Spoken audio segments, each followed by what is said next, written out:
শুধু নামটা রয়ে গেছে। বলে না নদী মরলেও রেখা থাকে, ওই রেখাটা রয়ে গেছে। যেমন দোলাই খাল শুধু নামটা আছে, খাল তো নাই, কিন্তু খাল তো ছিল, নাহলে দোলাই খাল কেন হবে? কি দোলাই খাল বোঝেন কি?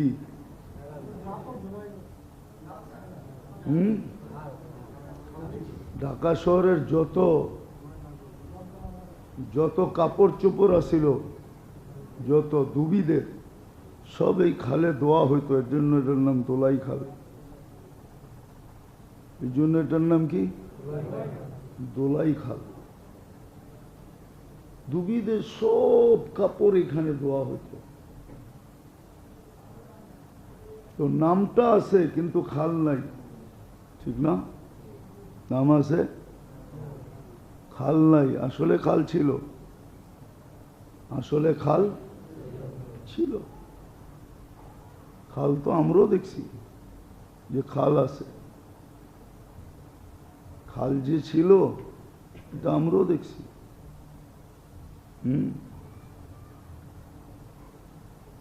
মতিঝিলে যে ঝিল ছিল এটা তো আমরাও দেখছি। এটা তো ঝিল, ওইখান থেকে মুক্তা উঠতো, মুক্তা ঝিনুক থেকে মুক্তা বাহির করতো, এই জন্য এটার নাম হলো মতি ঝিল। মতি মুক্তা ঝিল মানে ঝিল। দানের নৌকা তো ধানমন্ডিতে আমিও লাগতে দেখছি, ধানমন্ডি ধান বেচা কিনি হইতো। এখন তো থাকে দামি দামি লোকেরা, ঠিক না? নাম হয়ে গেছে কি? আসলে হলো দান মুন্ডি, মুন্ডি মানি বাজার। ওখানে দান বিক্রি হতো, আমিও দেখছি। বড় বড় নৌকা লাগতো দান নিয়া।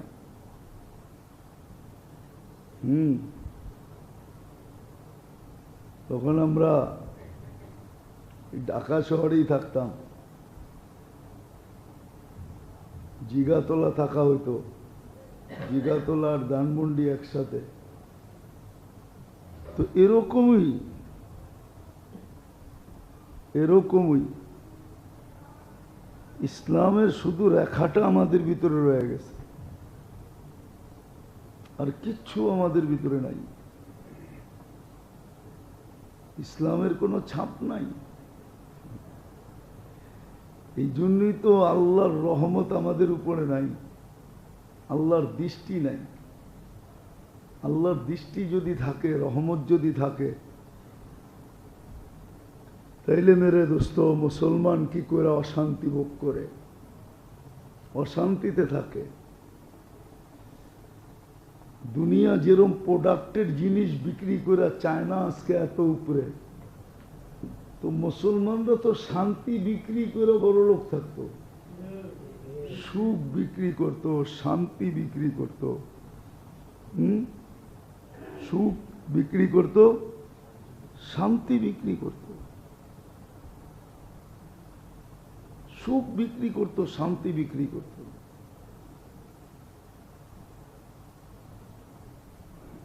সুখ বিক্রি হতো, শান্তি বিক্রি হতো। বিজাতিরা বড় বড় টাকা দিয়া মুসলমানের কাছে ভাড়া থাকতো, বলতো তোমার কাছে থাকলে আমিও কিছু শান্তি পাব, আমিও কিছু সুখের ভাগ পাব। কি বাড়িওয়ালা যদি ভালো হয় তো ভাড়াটিয়া গো সুখ হয় না? সুখ হয় না? আর বাড়িওয়ালা যদি বাড়িওয়ালা হয়, কি ওই বাড়িতে সারা বৎসরই টুলেট লাগানো থাকে, আর ভাড়াটিয়া যেটা আসে, ঠিক আছে, যেই কয়দিনই থাকে ও তওবা করতে করতে থাকে, ঠিক না? সত্য তো? হ্যাঁ, কিছু ভাড়াটিয়া বাড়িওয়ালা ঢাকা শহরে আছে, যাদের কাছে মানুষ আগের থেকে বুকিং দিয়ে রাখে যে খালি হইলে আমাদেরকে দিয়েন। বাড়িওয়ালা ভালো, বাড়িওয়ালা ভালো। এটাই বুঝাইতে চাইতেছি, ইসলামের ছাপ নাই, মানুষ মানবতা নাই, মুসলমান ইসলামের ছাপ নাই। হ্যাঁ, মুসলমান কাকে বলে এটাও তো বলছিলেন, মান সালিমাল মুসলিমিন। মুসলমানের কাছে যে থাকবে সে তো শান্তির গোডাউনে থাকবে। এক সমাজে যদি একজনও মুসলমান থাকে, তার শান্তির কারণে পুরো সমাজ শান্তি দ্বারা ঢাকা থাকবে। এটাই মুসলমানের সংজ্ঞা, মান সালিমাল মুসলিমিন। মানিল মুসলিম মান সালিমাল মুসলিমিন, যেই মুসলমানের দ্বারা সবাই নিরাপদ থাকবে। কিন্তু এখন মুসলমান দেখেন, হ্যাঁ, আমরা অভিযোগ করি যে বিজাতিরা আমাদেরকে মারে। বিজাতিরা যদি আমাদেরকে বলে যে তোরা নিজেরাই তো মারামারি করে যতগুলা মরস, আমরা তো এতগুলোও বৎসরে মারি না, তো তোরা আমাদের উপরে আঙ্গুল উঠাস কি করে? বলেন আপনি, বাংলাদেশে যত মানুষ বৎসরে আপসে ঝগড়া করে মরে বা উইন্ডেড হয়, আহত হয়, পঙ্গু হয়, এতটি কি বিজাতি করে নাকি? না, মনে হয় বুঝাইতে পারি না।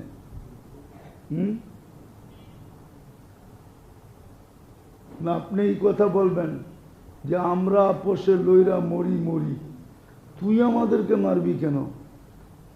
এটা বলবে যে আমরা আপোষে লইরা মরি মরি মরি মরি, কিন্তু তুমি আমাদেরকে মারবা কেন?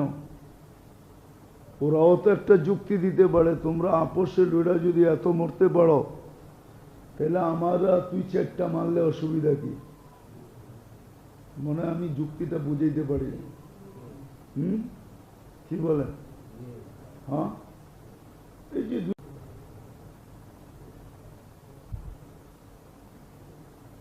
দুনো দলই বলতেছে দায় দায়িত্ব আমাদের না, তার না? তাহলে এতটি চারজন মানুষ যে শহীদ হইল, এর রক্তের দায়বার কি ফেরেশতার কান্দে যাইব? কি না আল্লাহর উপরে পড়ব, না রসুলের উপরে পড়ব? দুই দলের কারো তো পড়বে, কারো কান্দে তো যাবে না, যাবে না? কিন্তু দুনো দলই তো কি বলে, আমরা নিষ্পাপ, আমরা নিষ্পাপ। অথচ হাদিসে আছে কিন্তু আল কাতিলু ওয়াল মাকতুল কিলাহুমা ফিন্নার, যে মরছে যে মারছে দুজন জাহান্নামে যাবে। ওটার বিশ্লেষণে আমি যেতেছি না, বাবার বিষয়। কিন্তু এগুলা মনুষ্যত্ব বহির্ভূত কাজ, মানুষ করতে পারে না।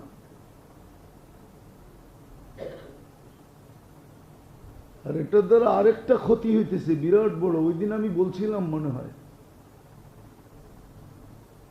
এটা দ্বারা বিজাতিদেরকে, বিজাতির কাছে হাস্যকর হওয়া, বিজাতির কাছে হাস্যকর হয়ে গেছি আমরা। আমরা এখন বিজাতির চোখে হাস্যকর। এটা দিনদারদের চেহারায় কালিমা, কালো দাগ। দিনদারদের চেহারায় কালো দাগ, দিনদারদের চেহারায় কালো দাগ, এটা কালো দাগ হয়ে গেছে।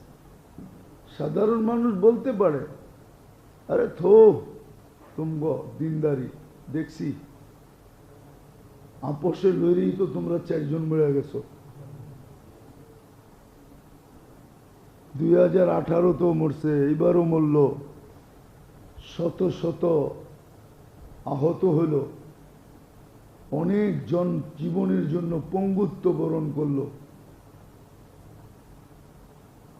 তো কোরআনে আছে লা তুসমিত বিহাল আদা, এরকম কাজ করো না দুশ্মন দেখা হাসে, যে যাক আমি যেটা করতাম ওটা ওরা নিজেরা নিজেরই করে দিছে, ওরা আমার আর পরিশ্রম করতে হলো না, আমার আর ব্যয় করতে হলো না, দুশ্মনের কাছে হাস্যকর হয়ে গেছে, বিরাট ক্ষতি হয়ে যেতেছে, কিন্তু কেউ ক্ষতি চিন্তা করতেছে না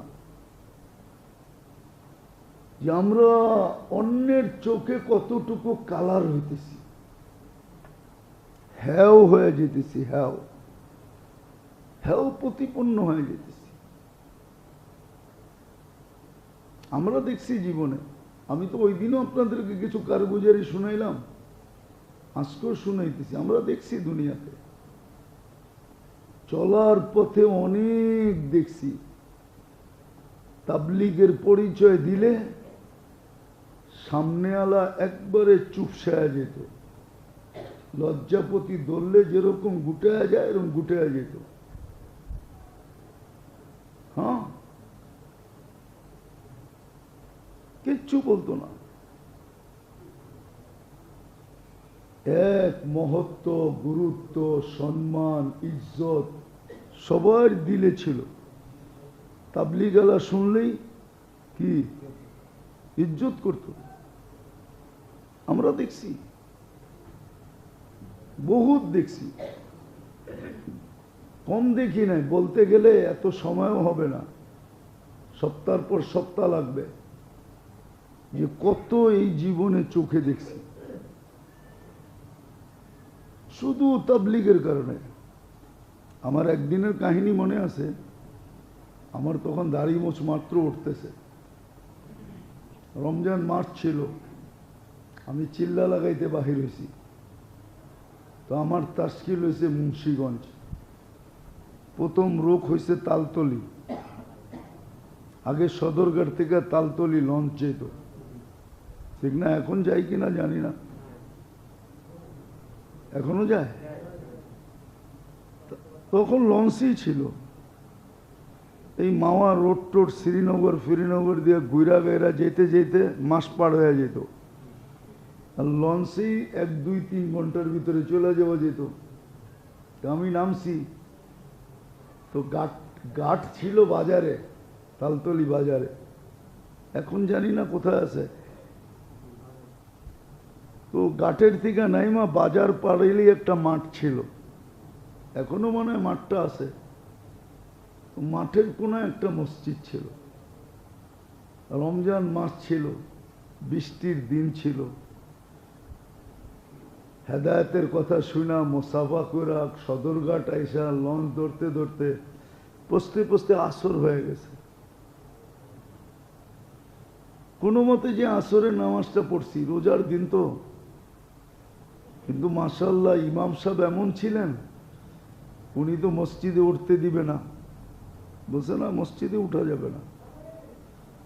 তো মসজিদের সামনে একটা ঘর ছিল টিনের, এমনি পরিত্যক্ত ছিল, হয়তো দিনের বেলা মক্তব টক্তব পড়াইতো। আমরা বললাম এইখানে থাকি, না এখানেও থাকা যাবে না।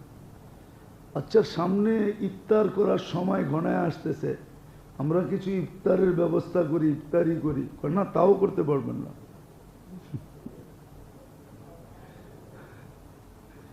মানে পুরা উনি কোন পন্থী, এটার নাম বলবো না, ওটাও জানি আমি কোন পন্থী ছিল, কোত্থেকে পড়ছে, বাড়ি ছিল ওনার দক্ষিণ অঞ্চলে। জেলার নাম বললে বললাম না। মনে করেন তখন কেমন দুঃখ লাগে। আর 4 জন আর্মি অফিসার ছিল আমার সাথে। অফিসার তো ফুসতে ছিল, হুজুর আমি আমির ছিলাম, বলেন আপনি অনুমতি দেন। রানিং 4 জন আর্মি অফিসার। আর্মি তো আর্মি বোঝেন, ঠিক না? তো এরা ফুসতে ছিল যে অনুমতি দেন না, থানা তো এখানে অবশ্যই হবে। আমি বলতেছিলাম না ভাই, এটা আমাদের ঠিক নিয়ম না। আমরা আমাদের শক্তি দেখাবো না, আরেক শক্তি দেখাবো। জানি না কেন আমার কান্না আসতেছিল, আমি দাঁড়ায় কাঁদতেছিলাম। তো ওইখানের যদি কোনো লোক থাকে তো চিনবে, ওই যুগে একটা লোক ছিল। দুনিয়ার গড়াকে গড়া বলে না, আমরা বলি, কিন্তু যিনি দুনিয়া বানাইছেন উনি বলে না, আল্লাহ বলে না, রসুল বলে না। যদি দুনিয়া গড়াই হইতো, ছোট একটা কাহিনী আমাদের কিতাবে আছে সাহাবীদের। এক সাহাবীর কাহিনী আছে। উনি আল্লাহ রসুলকে বলছিলেন যে আমি আজকের দিনে ব্যবসা করে যা কামাইছি, আমার এই পুরা সমস্ত সাথীদের ভিতরে কেউ কামাইতে পারে না। আল্লাহ রসুল জিজ্ঞেস করছে কত? 600 আউকিয়া সোনা। এখনকার হিসাব করলে কয়েক কোটি টাকা হবে একদিনে কামাই। এটা যদি কামান গড়ানো হতো, গড়া হতো, তাহলে কিন্তু আল্লাহ রসুল বলতেন না। আল্লাহ রসুল বলছে এর চেয়ে বড় কামাই তোমাকে দেখাবো। বলছে বলেন। বলছে ফজরের নামাজের পরে 2 রাকাত নামাজ এর চেয়ে বড় কামাই।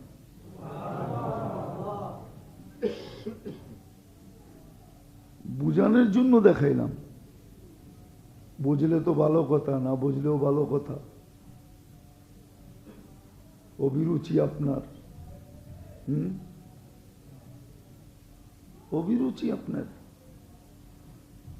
তো জীবন গড়বে আমল দিয়ে, কি দিয়া? দুনিয়ার জন্য না, আখিরাতের জন্য। বরং সত্য এটাও বললে ভুল হবে না, আমল দিয়া দুনিয়ার জীবনটাও গড়বে, যদি আমল সঠিক হয়। হ্যাঁ, মানুষ তো মানুষ হয়, যদিও আমরা মানুষ, কিন্তু আমাদের ভিতরে কিন্তু মনুষ্যত্ব নাই। আমরা রূপরেখায় মানুষ। মানুষের মতো মানুষও হয় আমল দিয়া। যখন আমল সঠিক হয়, পদ্ধতি সঠিক হয়, তো মানুষের মতো মানুষ হয়। ওর দ্বারা কেউ অতিষ্ঠ হয় না, ওর দ্বারা কেউ কষ্ট পায় না। ভুলেও যদি পায়া ফেলে তো এটা সাথে সাথে শোধরায় নেয়, ওটার ভিতরে দেরি করতে চায় না। আপনি মনে করেন, একটু ভাবেন, আবু বকর সিদ্দিক রাদিয়াল্লাহু তাআলা আনহু একজনকে ছোট একটা কটু কথা বলছে, বলেই মনে উঠছে এটা তো আমার কওয়া উচিত হয় নাই। সাথে সাথে বলছে তুমি বলে দাও আমাকে একটা কটু কথা, প্রতিশোধ হয়ে যাক। বলছে আপনার মতো বড় ব্যক্তিত্বকে আমি কটু কথা বলি কি করে? বলছে তুমি না বললে কিন্তু আমি আল্লাহ রসুলের কাছে তোমাকে নিয়ে যাব।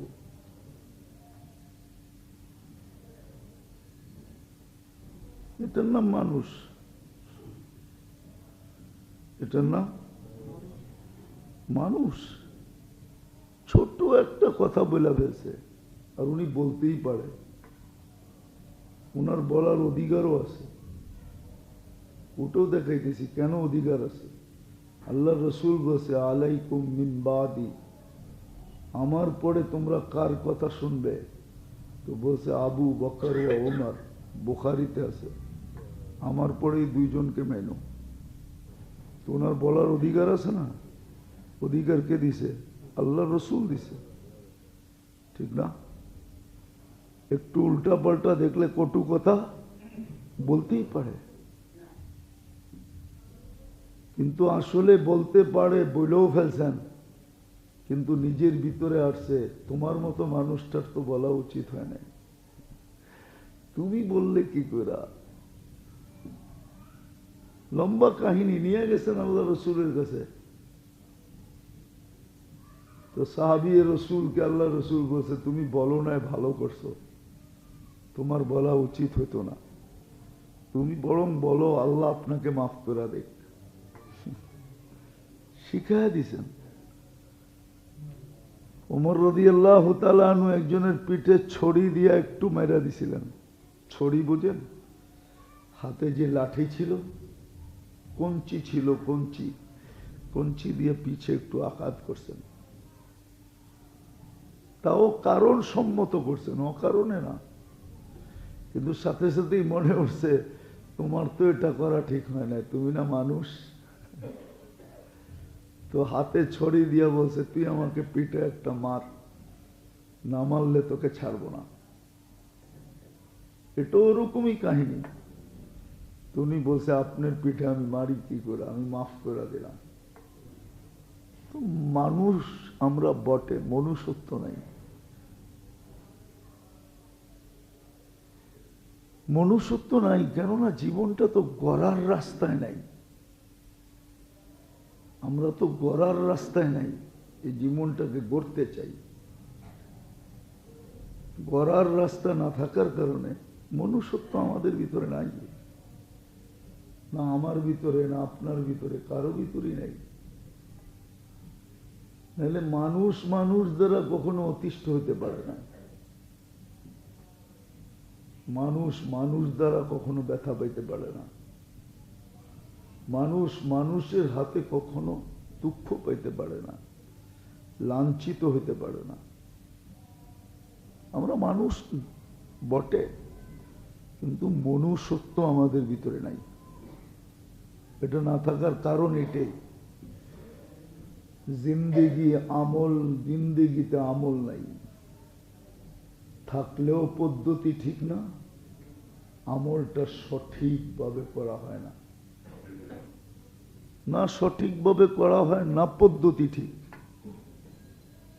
এই জন্যই তো দেখাইলাম, আমলকারীদের ভিতরে রোগ বেশি। কি রোগ বেশি? রিয়া ওদের ভিতরে, অহংকার ওদের ভিতরে, সোমা ওদের ভিতরে, ওজব ওদের ভিতরে। এগুলো সব রোগ,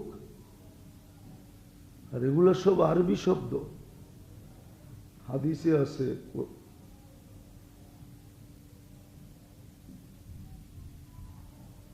এই জন্য জীবন গড়বে কিন্তু আমল দিয়া, আখেরাতের উপযোগী হবে আমল দিয়া।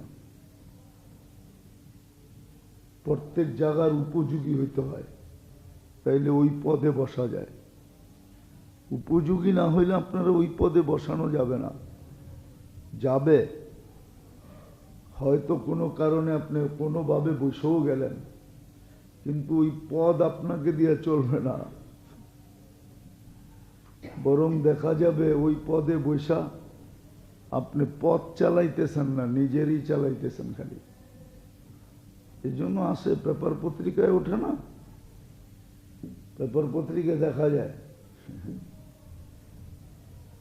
এটারে বলে ভিআইপি তরাক্কি। ভিআইপি তরাক্কি বোঝেন? অটো পাসের মতো আর কি, অটো তরাক্কি। তরাক্কি বোঝেন? Auto promotion. যোগ্যতা কিছু নাই, বসায় দিছে। তো দেখা গেছে পথ চলে নাই, খালি উনিই চলছে। হাজার হাজার কোটি টাকা নাই, শত শত কোটি টাকা নাই। ঠিক না? এটা এই কারণে। আর যদি আসলেই যোগ্য হইতো, আসলেই মানুষ হতো, তাহলে ওটা দ্বারা ও চলতো না, সংস্থা চলতো, প্রতিষ্ঠান চলতো, হাজারো মানুষ চলতো, সবাই উপকৃত হইতো।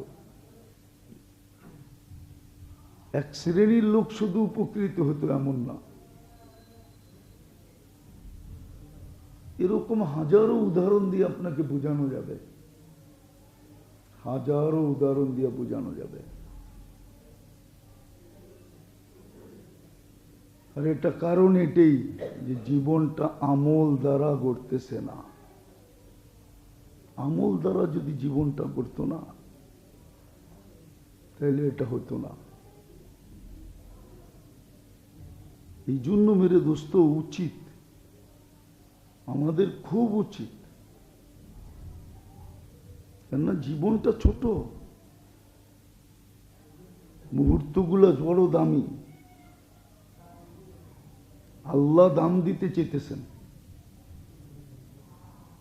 মুহূর্তগুলা অনেক দামি, আল্লাহ দাম দিতে চাইতেছেন, মূল্য দিতে চাইতেছেন, মূল্যায়ন করতে চাইতেছেন।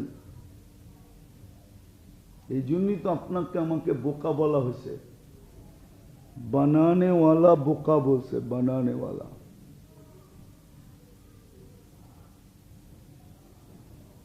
আর আরেকটা শব্দ বললে মিডিয়ার মাধ্যমে মনে হয় আমরা সইতেও পারবো না। জীবন যে গড়ল সেই মানুষ,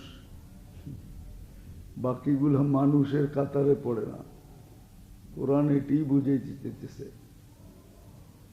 উলাইকা কাল আনাম যে বলছে, এর আগে লম্বা কথা বলছে, লাহুম কুলুবুন লা ইয়াফকাহুনা বিহা ওয়া লাহুম আযানুন লা ইয়াসমাউনা বিহা ওয়া লাহুম আ'য়ুনুন লা ইবসিরুনা বিহা। দিল আছে কিন্তু ভাবে না, কান আছে তো শোনে না, চক্ষু আছে কিন্তু দেখে না। তখনই বলছে উলাইকা কাল আনাম, এগুলো সব জানোয়ার, মানুষ না। মানুষ যদি হতো তাহলে এমন হতো না। আজকে আমল না থাকার কারণেই মানুষ, আমরা মানবতা নেই। মুসলমান আমরা, কিন্তু ইসলামের ছাপ নাই, শুধু নাম আছে। ওই হাদিস আজকে সত্য, ওই হাদিস আজকে সত্য, ওই হাদিস আজকে সত্য। লা ইয়াবকা মিনাল ইসলামি ইল্লা ইসমু, ইসলামের নাম আছে শুধু, ছাপ নাই। ওই হাদিস সত্য, নুজিয়াত মিনহা হাইবাতুল ইসলাম। ইসলামের গুরুত্ব, মহত্ব, বড়ত্ব, শ্রেষ্ঠত্ব, ইজ্জত, সম্মান সব আমাদের ভিতর থেকে আল্লাহ বাইর করে দিয়েছেন। দাওয়াতকে দাওয়াত বলে আসলে মানি, এটা দাওয়াত।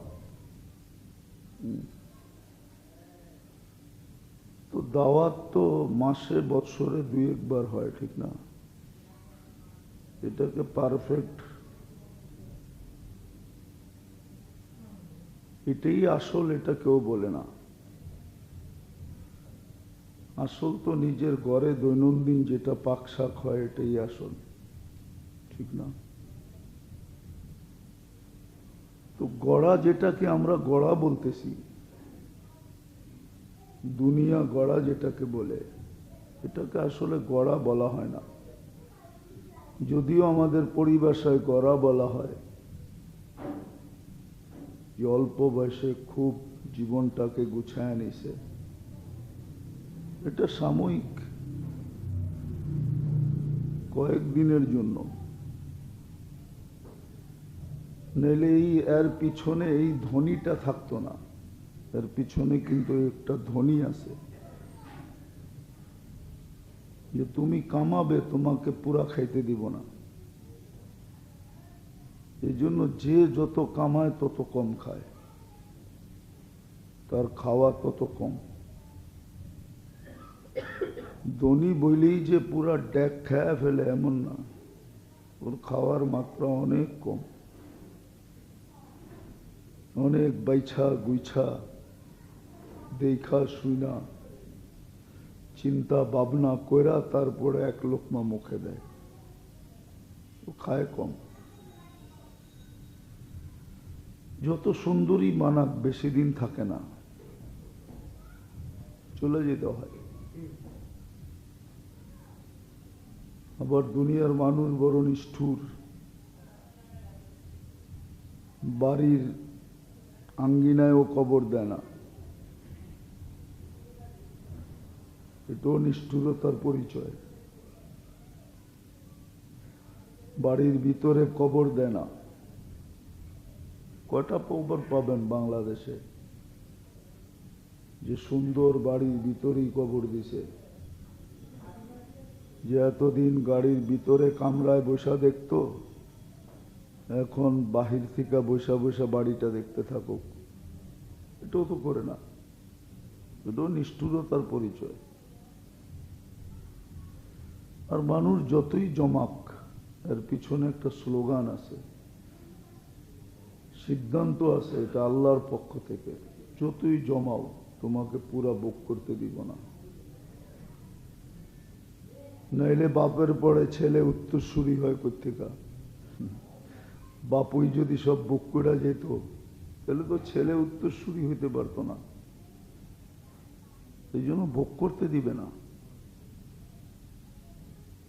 তাহলে যেটাকে আমরা গড়া মনে করি, দুনিয়া গড়া, আসলে এটা গড়া না, সাময়িক গড়া। এটাকে গড়া বলা চলে না। আসল তো গড়া হলো আখেরাত গড়া। আখেরাতটাকে কে কতটুকু বললো, এটা হলো আসল। কেন আসলে আখেরাতের সবকিছুই চিরস্থায়ী। ওটাই একটা জগৎ, চিরদিনের জগৎ। এটা চিরদিন ওইখানে থাকবে, ওইখান থেকে আর স্থানান্তর হবে না, ওইখানেই থাকবে। সুখে যে সুখেই থাকবে, দুঃখে যে দুঃখেই থাকবে। দুঃখ চিরদিন, সুখ চিরদিন, সত্য এটাই। তো আসলে জীবনটা যে গড়বে, কিসের মাধ্যমে গড়বে? দেহটার গড়ার একটা চিত্র তো আমাদের সামনে আছে। দেহটা গড়ছে, অনেকগুলো অঙ্গ নিয়ে সে গড়ে গেছে। চিত্র তো আয়নার সামনে দাঁড়াইলেই দেখা যায় যে আমার দেহটা গড়া। আল্লাহ কুদরত দিয়ে গড়া দিছেন, গড়া গেছে। কিন্তু জীবনটা কিন্তু এইভাবে গড়বে না। জীবনটা গড়তে হলে আমলই লাগবে। আর মনে হয় অতীতও বলতেছিলাম, আর আমলটাও সঠিক হইতে হবে, পদ্ধতিটাও সঠিক হইতে হবে, সঠিক আমল হইতে হবে। আমল যদি সঠিক না হয়, তাহলে আমলও আমলওয়ালাকে বিগড়ায় দেয়। হাজারো প্রমাণ আছে আমলওয়ালা কিন্তু বিগড়ানো। কি কি বিগড়ানো? আমলওয়ালা আমল করে কিন্তু বিগড়ানো, বিগড়ায় গেছে, বিগড়ায় গেছে। আপনি কতগুলো প্রমাণ নেবেন? আমলওয়ালা হওয়া সত্ত্বেও কি হয়ে গেছে? বিগড়ায় গেছে। বিগড়ানো পাবেন আপনি। অনেক এরকম আমলওয়ালা আছে বিগড়ায় গেছে, আমল করে কিন্তু বিগড়ানো।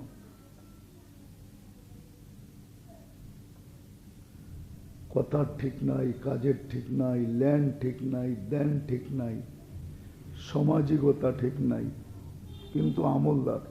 কি আমলদার? সব আমল করে কিন্তু তারপরও দেখবেন বিগড়ানো। এরকম আমাদের সমাজে পাওয়া যাবে, হাজারো পাওয়া যাবে।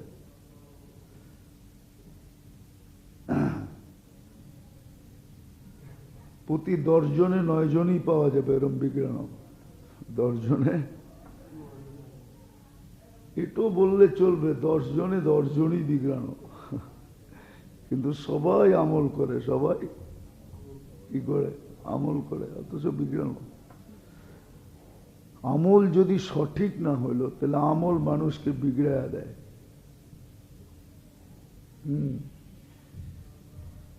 রিয়া কিন্তু আমলকারী করে, যে আমল করে না ওর রিয়া হয় না, যে আমল করে ওরই রিয়া হয়। কি? যে আমল করে না তার কোনো রিয়া হয় না, লোক দেখানো হয় না। যে আমল করে ওরই রিয়া হয়।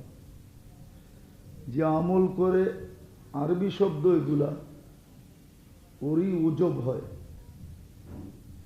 যে আমল করে ওরই সোমা হয়। যে আমল করে তারই কিবির হয়। আমল না করলে কিবির হয় না। আমল না করা একটা দোষ, কিন্তু কইরা অহংকার করা আরো বড় দোষ। আর এটা এই জন্যই হয় যে আমলটা করছে তে ঠিক, কিন্তু সঠিক না, সঠিক করতেছে না, সঠিক পদ্ধতিতে করতেছে না। আমলকারীরই এগুলা হয়। যে আমল করে না সে তো করেই না, ওর ভুল একটা। কয় যে করে ওর ভুল 100টা, যে করে না ওর ভুল একটা। ওর ভুল একটা কি? করে না। আর যে করে, সংসারে যে সবকিছু করে, ওর ভুল কতগুলা? 100টা। ছেলে একদিকে বলে, মেয়ে একদিকে বলে, স্ত্রী একদিকে বলে, ভাই একদিকে বলে, বোন একদিকে বলে, আত্মীয় একদিকে বলে, স্বজনরা একদিকে বলে, বন্ধুরা একদিকে বলে, বান্ধবরা একদিকে বলে, সবাই ওরে বলতেই থাকে। ও বেশি করে দেখা ওর কি ভুল অনেক বেশি। তো আসলে জীবন যে গড়া, এটা আসলে আমল দিয়েই গড়বে, বিকল্প কোনো রাস্তায় করবে না। আখেরাতের জন্য যে জীবন গড়বে, আর জীবনটার উদ্দেশ্য এটি, ওমা খালাকতুল জিন্না ওয়াল ইনসা ইল্লা লিয়াবুদুন, গড়াই উদ্দেশ্য।